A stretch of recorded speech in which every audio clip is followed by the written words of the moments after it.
গেল কয়েক সপ্তাহ ধরেই রাজধানীর বাজারে সবজির দাম আকাশছোঁয়া। টানা বৃষ্টির অজুহাতে কোনোভাবেই যেন দাম কমাচ্ছেন না ব্যবসায়ীরা। বাজারে বেশিরভাগ সবজির দামই ৭০ থেকে ৮০ টাকার উপরে। এতে অস্বস্তি বেড়েছে ক্রেতাদের, বিশেষ করে নিম্ন ও সীমিত আয়ের মানুষরা পড়েছেন বেশ সংকটে।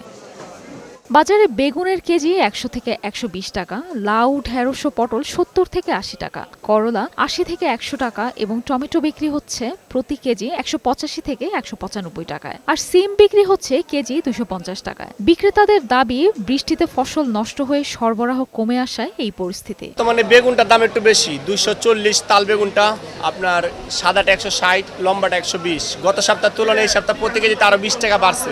মধ্যবিত্তদের জন্য আসলে সমস্যা এই আর কি, একটু বাজার দরগুলো কমলে ভালো হয়। সরবরাহ বাড়লেও সপ্তাহের ব্যবধানে ১০ টাকা বেড়ে পেঁয়াজ বিক্রি হচ্ছে ১৮০ থেকে ১৮৫ টাকা কেজি। তবে আগের দামে প্রতি ডজন ডিম বিক্রি হচ্ছে ১৭৫ টাকায়। ব্রয়লার মুরগি বিক্রি হচ্ছে কেজি ১৮০ থেকে ১৮৫ টাকায়, যা গত সপ্তাহে ছিল ১৭০ থেকে ১৭৫ টাকা। সোনালী ও দেশি মুরগির দামও বেশ বাড়তি। ক্রেতাদের অভিযোগ, বাজারে তদারকির অভাবে দিন দিন বাড়ছে সব পণ্যের দাম।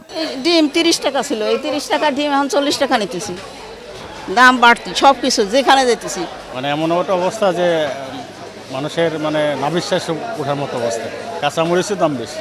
একই চিত্র মাছের বাজারেও। রুই, কাতলা কিংবা চিংড়ি সবই বিক্রি হচ্ছে বেশ বাড়তি দামে। মাছের দাম বেশি, ২১০০-২২০০ টাকা কেজি, আর এটা হলো আপনার ৩০০-২৪০০ টাকা কেজি। যারা নিম্ন মধ্যবিত্ত ওদের অবস্থা আরো অনেক বেশি খারাপ।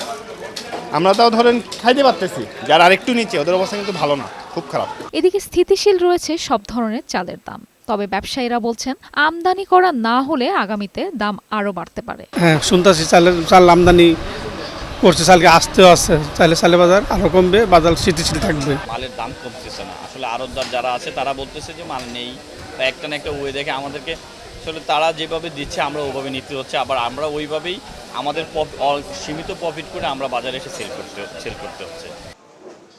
মেরিন আমিন, বৈশাখী সংবাদ, ঢাকা।